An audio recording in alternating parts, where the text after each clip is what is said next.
Hey y'all, what's up, what's good, wagwan everybody, welcome to my channel and thank you guys so much for joining me. So today guys, as you can already tell by the title, I'm going to be teaching you best practices and how to exit your lazy era. Let's go.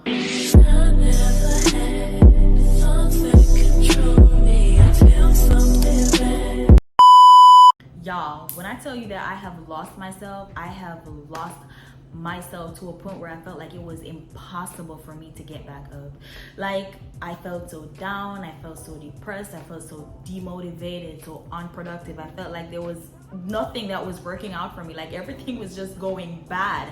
And there were moments where I laid down in bed and I cried, like, for no reason. And I just felt like, you know, it was the end. Like, this is it. Ready to throw the towel in.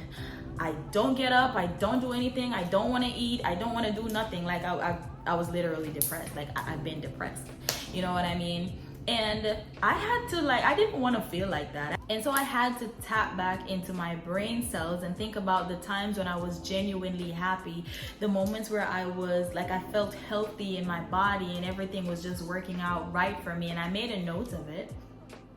And that's what I'm gonna be sharing with you guys today. All right, y'all, so the very first thing that I did to exit my lazy girl era was to put myself on a schedule. Yes, I used to wake up mad early and I used to run downstairs to the washroom and put my little workout mat, yoga mat, put it down, and I used to work out like every morning. As you can see in this video guys, because I used to post, like I have posted like my workout routine. So this is what I used to do. I used to get up every morning, run down to the washroom, put out my yoga mat, and I started working out. I used to live in a condo, so no, I didn't have gym access, which basically means that it is okay for you to work out at home. But since I now live in an apartment, it makes it a lot easier for me to go to the gym. So I start going to the gym.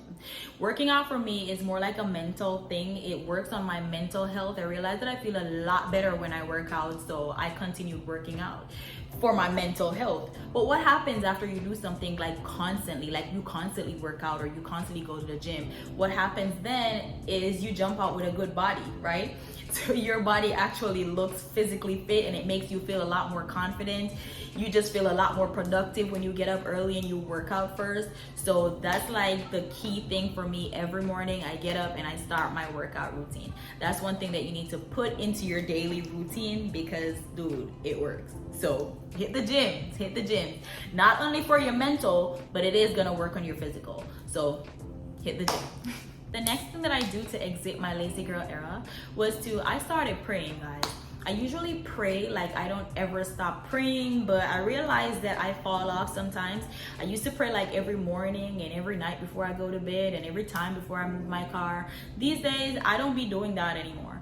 And I realized that every time when I fall off with my praying routine, everything just starts working backwards for me. And I don't know, it could be my mind that's playing that kind of trick on me, or it could actually be sending me some type of signals to be like, you need to get your together, you know what I mean? So I started praying again. I pray in the morning, I pray before I drive out, I pray before I go to bed, and yeah, I just be praying.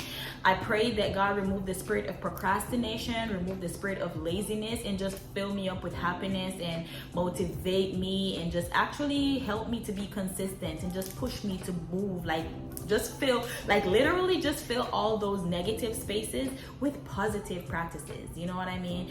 There was a time when I literally felt like I was so down and out, and I realized that it was prayer that saved me. Like I said, consistency is key with whatever it is that you're doing, even if it's just praying. And I'm not a Christian, but I do believe highly in the Most High. So I tend to just keep praying. Like I keep God in everything that I'm doing. If I'm sad, I call and I ask God please to remove the sadness, replace it with happiness. So the key is to never stop praying, guys. You can't just pray and just leave yourself like that. You have to always be mindful that God helped those who help themselves. So even though you might be lazy laying down in bed, you can't just get up and be on your knees praying and asking God to help you and then jump right back into the bed. Like, no. After you get up off your knees or however you choose to pray, you get up, you spread your bed, you tidy your house, you move around, you start working out. You just like be active. Just don't be lazy. You know what I mean? Because you are asking God to help you. So push yourself. Help God to help you to be who you want to be. You know what I mean? The next thing that I started doing to exit my lazy girl era was I stopped focusing on social media. And that's one thing that I had stopped doing. I still made my posts on TikToks, but I wouldn't be on TikTok for the entire day scrolling or watching or viewing comments or none of that. I make my post and then I exit the app. I don't get back on until I get done doing what I'm doing. So if you are a social media fanatic, or if you just like literally love social media, you want to make sure that you get all your work done before you hop on social media. Because listen, I don't know, I feel like there's a certain type of demon in the internet. To be honest, that's how I feel, because there is no way a human is gonna just lay down in bed and just be scrolling and scrolling and scrolling for hours and you don't even get bored. You know what I mean? I feel like the internet sometimes is consuming me. Like, I love TikTok so much. I love social media so much. But sometimes I can feel it. Like, I can feel it. Like, the internet is consuming me and it's draining my energy. So, you have to, if you want to be on the internet, you have to put a time on it. You know what I mean? Like, let's say, for example, I'm going to put myself on TikTok for like 30 minutes. I want to set a timer. So, when the 30 minutes gap ends, it doesn't matter how entertaining or how interested or how full you are into what you are watching, you need to stop. Once the timer goes off, stop, cut it off, get off the internet, right? But before you do any of that, you want to also make sure that you get up, you do your workout, you do all your productivity, like get all your good stuff in before you get on social media. Because I promise you, you're gonna spend hours scrolling and then before you know it, the day is gonna be so done and you haven't gotten anything productive in. So get all your work done first, then hop on social media. That's step 3. Also, guys, just a little bit of an extension to what I just said. Don't go on social media before bed. I realized that I used to set my timer to go to bed, like, you know, my phone will go off and it would say it is bedtime. And I realized that I would ignore that. And I would say, okay, I'm going on social media for just 20 minutes. And before I know it, I'm on social media until 4 a.m. in the morning. So it is like draining me. Like, I don't get enough rest. I don't be doing anything that I'm supposed to be doing, period, because I spent most of my time on the app. You know what I mean? So like I said, you want to make sure that you get everything productive in first before you get on social media. And don't go on social media before bed. You know what I mean? Like, do not get on social media before bed, period.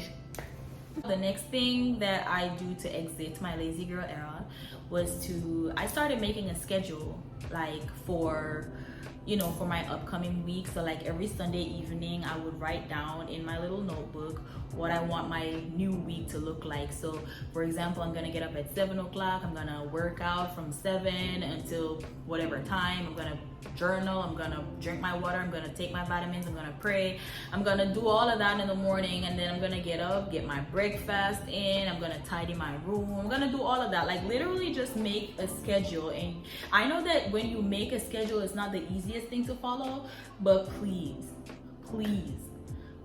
follow your own schedule. Because if you had a job and you had to be there at 7 a.m., you would have to get up in the morning and make sure that you do whatever it is that you got to do so you can get to the job. So just look at yourself, like pour into yourself as much as you would pour into your job, if it makes sense.